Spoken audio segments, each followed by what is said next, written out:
Good afternoon and welcome to the first episode of Corrosive Politics. Um, Pretty new, obviously low quality. We're going to work on bringing this quality up. And today what I want to talk about is RFID, or radio frequency identification. I want to try and explain a few things about Obamacare as far as what the law states, the legality of implantation of these devices, what the true purpose of RFID is, and whether or not this is actually synonymous with 666 and the mark of the devil, or mark of the beast rather, because I see a lot of people getting mixed up and a lot of people hate me for it, but I'm going to explain exactly what it is. If you don't agree with me, you don't have to. I'd love to hear your feedback at feedback@corrosivepolitics.com, and we'll take it from there. So, the first thing I want to get into is what is RFID, because I can't really talk about RFID if nobody knows what the hell it is. So RFID is radio frequency identification. It's been around for years. We've been using it for train crossings. We've been using it more recently for credit card transactions. There's a lot of use to it. It's used for tracking of inventory, things along those lines. Now, the common misconception with RFID is people think that it can be tracked via GPS satellites, and if you have an RFID tag on you, then you can be tracked anywhere in the world at any time at any place. This is completely false. The RFID hardware is very small. What you have is a glass capsule. A lot of people describe it as the size of a grain of rice. I'd rather give you the real measurements, which is 3 by 2 millimeters. You can get larger ones, which are 3 or rather 2.5 by 3 millimeters. I've seen them as small as maybe 1 by 3 millimeters. So they're not super small, but they're not very big either. So what this is a glass capsule. The ones made for implantation have epoxy in them. The reason for this epoxy is so that there's no air pocket within the capsule, so that you can't easily break the glass. Because obviously, if it's going to be used for implantation, you don't want glass to break under your skin. And this is not counting the fact that most of you probably don't want an implant. But that's why the epoxy is in there. There's a small chip. The chip has no power of any shape, size, or form. There's no power. It doesn't do anything at this point in its powered down state. And it has a wire antenna that basically fills the rest of the tube. Now, this small antenna is going to prevent it from being able to radiate its power out very far. And by radiate, I mean the transmission of any radio signal. So whether it's FM stereo, AM broadcast, TV stations, all radio transmitters radiate. That's how they get their power out. They radiate the antenna at a certain frequency, and it goes off into the air. So you're probably wondering now, well, if I said that this thing can radiate its antenna and can transmit, how can it do that if it doesn't have power? Well, you have what is called basically an RFID reader. And the RFID reader has a large antenna within it, normally made up of a coil. And this coil is essentially a large antenna that radiates its own energy. And when it is held over an RFID tag, there's a natural conduction of power between the antenna of the reader and the antenna of the chip. This gives the chip enough time to power up and do its job. And its job is to do one simple thing and one thing only. It is to spit out a small ID identifier. It just spits out a number. So anyone who thinks that you can store full-blown credit card information, well, not credit card information, that's possible in some of the larger cards. But if you think that you can take a small glass capsule with such a small chip and small antenna, you can only put a certain number of characters in that. And it's not enough to be able to put in your name, your address, where you live. You can't do coordinates because there's no GPS. It's not capable of that. All it can do is spit out its ID, which is why it's used for inventory tracking. Basically, just like how you have with barcodes, everything that you're doing inventory has a barcode on it. And every barcoded item is then, basically the barcode corresponds to a number. And that number is placed into a database. So then you can scan each item that you have and put it into the computer, and it'll correlate with the number in the database that you set up to tell you, this is how many items you've scanned, this is how many you have, yada, yada, yada.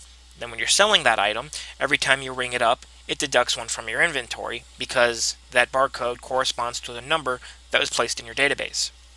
So, that is how RFID works. That's all it can do. Its only thing that it is capable of doing is spitting out an ID. And that ID is useless unless it's in a database, and that database has some type of information to go along with it. So, I have been reading through the Obamacare bill. I've been reading a lot of information about it. I personally have firsthand knowledge of RFID and how it works. And this is basically what it comes down to. A lot of people are freaking out about the fact that in the Obamacare bill they mention the viability of a Class 2 or Class 3 device that is capable of life support, life sustaining, that is implantable. Now, a lot of people seem to assume that this means RFID is being implanted into humans by, I believe it's the 28th of March 2013. That is not its intention, okay? Because what this actually is the National Device Registry. And the idea of the National Device Registry is to basically have a full-blown database with the serial numbers for every medical device that is used, including medical devices that can be implanted. Not saying RFID, but rather devices such as what would you call them? Implantable, hearing aids, implantable, and I mean I forget the word for them, but to keep your heart beating, an implantable defibrillator. That's what that is for. It's for the tracking of medical devices that are out in the field, that have been implanted, that have been applied to the skin, what have you. It's to track medical devices. Where are they going? What are they being used for? It's just a database. It's just a registry of these devices. Now, that's really all there is to it. They're not doing implantation. So now I need to get into the whole 666 and that sort of thing. And you have where in the scripture it says specifically, and it depends on the version of the Bible you're reading, how old it is as far as the wording, but essentially it means the same thing no matter how you read it. But it says, and he forced all, both small and great, rich and poor, free and bond, depending on how you read it, this may be phrased differently, to receive a mark in their right hand or in their foreheads, and that no man may buy or sell unless he had this mark, or the name of the beast, or the number of his name. So basically what they're saying is that you have to be physically marked. It states that it specifically must be in your right hand or your forehead, regardless of which version of the scripture you read. It does state the head or hand, and it also states that it must be forced. In some it says causeth, however you want to say it. It says that it must be forced upon everyone, and it has to be used for the purpose of buying and trading, so basically sales. Is RFID capable of doing this? Yes, absolutely. RFID, if it was forcibly implanted into every human being, its ID could be associated with an ID in a national database, and you would use that instead of your credit card to buy and sell things. We already know that RFID is capable of this. You have credit cards today. You probably know them as MasterCard's PayPass. And basically you tap your card, it beeps, and, well, it has your credit card information. Simple as that. So is it possible that if the government decided to do forcible implantation, could this be done? Yes. Does it follow the revelation? Yes, if they were doing that, it does. However, that's not the purpose. There is no implantation, there is no forced implantation. And certainly if there ever was, there would be a huge uprising. The government would never be able to fight it. Plain and simple. There's just too many people, and we'll get into guns and why they might be taking them, because I do believe there could be an uprising of some sort. I don't believe that they're planning on implantation. It clearly states in the law that that is not the intention. Plain and simple. So that's essentially what they're doing. RFID is capable of this, but it is not its sole purpose. That's not what it's doing. Now I want to get on to another subject here. Actually two subjects rather. In the book of Revelations it mentions something that a lot of people seem to get mixed up on, and I don't really understand it because I get bitched at a lot about this. It says very, very, very specifically to receive a mark in their right hand or in their forehead. It doesn't matter which version of the book of Revelations that you read. It has the same exact statement, even if phrased differently. It says the right hand or in their forehead. So really, it makes you think, should you really believe this, word for word, line for line, in the book of Revelations? Because if you truly believe every single piece of it, as it is written, then that means an implantation in your left hand is not the mark of the beast. Now, I think you would agree with me that that is preposterous, that it really doesn't make a difference where the implant would be placed. It would still be mark of the beast. So, just something to ponder on, because that would make that statement incorrect. Now, as far as you who still believe that there's going to be mass implantation, I want to cover one more topic. Why would the government, first off, spend all this money? Now, sure, the government doesn't really give a shit about money. They just print more and the value of the dollar goes down. So they don't really care. Okay, I'll side with you on that. Money's not an issue. However, why would they spend this much money? Why would they have caused such an uprising, such an angry mass of people to do forcible implantation on people against the will of people, against many, many, many religions? Why would they do this? Plain and simple, they wouldn't. And no matter how much they want to, there's a very, very, very good reason why they won't do this. And the reason why they won't do this is because there's no point. Now, yes, it makes plenty of sense that the government or any country really could see use in every man and woman being able to do sales, buy and trade, sell, what have you, without having to carry around credit cards and such. And I absolutely foresee a day where you don't need a credit card, you don't need a debit card, you don't even need cash. I do believe that. However, I don't believe it's going to be implemented with RFID because there's an alternative. There is an alternative that every man and woman already has within and on their bodies that most of you are already in the database, and all we need is the implementation. So what is that? Your fingerprints. The fingerprints that were, assuming you believe, were given to you by God Himself. I'm not saying you do or don't believe. I'm not saying I don't believe. I'm simply saying that at birth, we have fingerprints. Most of us, if not all of us, have been fingerprinted by our government at birth. And those who haven't can easily be added.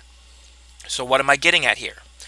Well, I'm sure you've at least seen laptops which you can get into via fingerprint. There are cars that you can access via your fingerprint. There are door locks that you can use with your fingerprint. Go look at gun safes. There are many, many gun safes that use your fingerprint. And your fingerprint is very, very unique. There's not two people in the planet that have the same exact fingerprint. Even if you are an exact twin of your sibling, your fingerprints do not match. Now, yes, they're easy enough to copy if you know what you're doing, but so is RFID, so are credit cards, so is everything. My point is, the government already has a very large database of fingerprints. Every human being on this planet has fingerprints.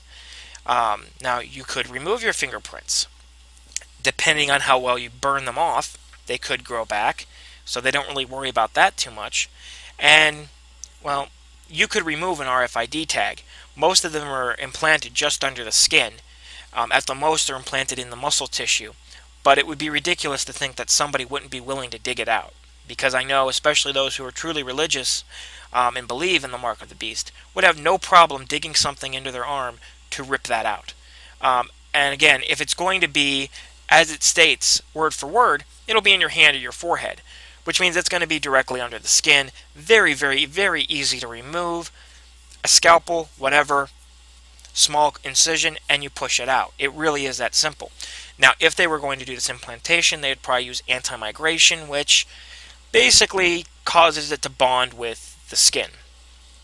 That's obviously a lot harder to remove.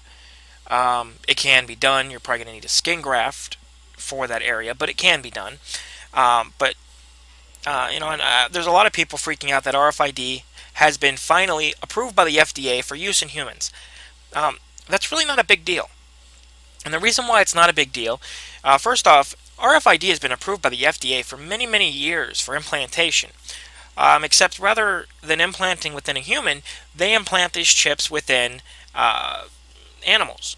And it's so that if you ever lose your pet, somebody could take this pet that they found on the street, take them to the veterinarian, they run the scanner over where the chip is, and it will tell the vet, by looking up the ID that it gives in their database, where the owner lives, and they can get the pet back to you. But that's essentially what that's for. And the reason why it's not a big deal that it's been approved for human implantation is because there's a voluntary process that's been going on for a few years now that I find very, very beneficial if you're willing to do it. And that is an RFID implant on your shoulder. It's usually implanted in your forearm, just under the skin, and it contains an ID. It's made by VeriChip. But what they do with this is it is a voluntary implantation. They charge you for it. It's not free. And it's put into a database with all of your medical history and your medical information. I can see this as a voluntary thing being immensely, immensely useful. Let's say you're in a car accident. You're knocked unconscious. Nobody knows who you are, where you live. They don't know who your emergency contacts are. And more importantly, they don't know if you have any allergies. They don't know if you have a defibrillator. They don't know if you have a disease that if you were operated upon, it could cause hemorrhaging or other damage. So they could just take their scanner, run it over your arm, and if you happen to have this implant, they now have your medical history, they know who you are, they know what you're allergic to, and they know if you've had any other previous surgeries that could change how they handle this situation and could potentially save your life. So I see that being very, very beneficial. And the last thing before I get off here that I really want to focus on is there are a lot of people doing their own voluntary implantation on their own for their own personal uses. And their videos are constantly filled with hate and sorrow and anything else you want to throw in there. People going on, this guy implanted an RFID chip in his right hand, and everyone's going on, well, you just accepted the mark of the beast. You're the devil, you worship the devil, saying these horrible, horrible things that are very wildly incorrect. Once again, I will draw this out from the book of Revelations. It must be forced. It must, as it says, be in your right hand or forehead, which I agree is bullshit. It doesn't matter where it is. And it also must be used for sales. So, when this is implanted into your body by yourself or voluntarily by somebody else, it's voluntary, so it's not forced. You could put it in a different body part, not that I believe it matters. So that negates the next part of the book of Revelations in this section. And it would not be used for the purpose of sale. The way I see it, this is no more than a version of body modification that's been going on for years. You see people that have their ears elongated. You see people who have huge holes in their ears. They make their lobes huge. People that have cut cartilage out of their ears to make them pointy. All kinds of things. Now, is that technically mutilation as far as Revelations in the Bible goes?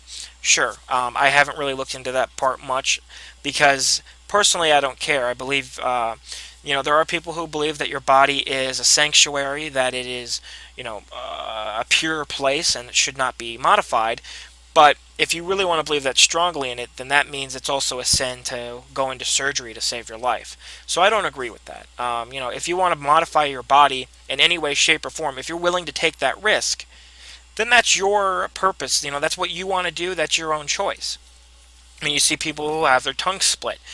I have no problem with that. It doesn't bother me one bit. It might bother you, but that's your problem, not this person's. So I really find it horribly aggravating how much hate that is given to these people for doing something that is not Mark of the Beast, that is not a devilish thing to do. Yet these people seem to believe so strongly that it is. There are a lot of people in the ethical, and yes, there is ethical hacking. Whether you want to believe it or not, hacking has been a good term for many, many years and was twisted by mass media to mean cracking, breaking and entering, things of that sort. So hacking's not a bad thing. Look it up yourself. I'm not explaining it, at least not on this video. So these ethical hackers, a lot of them will get these implantations between their index finger and their thumb. And the reason for this is because that's the best place to put it. You put it in the center of your hand, in the tendons. It's going to get intertwined. You're going to have pain because you can't move your hand right. So they usually put it right here. It's the easiest place where it's not going to get hit. It's just under the skin, so if you're going to have readers all over the place, it's easiest to put your hand against a reader other than your arm or other body part. So what do they do once they have this implantation? What's the point? It's experimentation. It's innovation. People using it to log into their computers, to start their cars, to get into their house. Now, yes, they could use their fingerprint for all those things. Why they don't is beyond me. I don't know. Maybe they think it's more secure. It's not. It's actually probably less secure, but my point is, they have their own reasons for doing things, and it is not something that is a devilish act, no matter how much you seem to think it is. From the book of Revelations itself, if it is not forced, and it is not used for sale or trade, then it is not the mark of the beast. So hopefully I changed some opinions. I'm sure I have a lot of controversy coming my way. Give me your feedback. Let me know. The address is feedback@corrosivepolitics.com. And sooner or later, we're going to get on Roku, we're going to be on YouTube, we're going to be all over the place. We're going to do live radio shows, and hopefully we can get everyone involved. So, again, feedback@corrosivepolitics.com, and I will see you guys next time.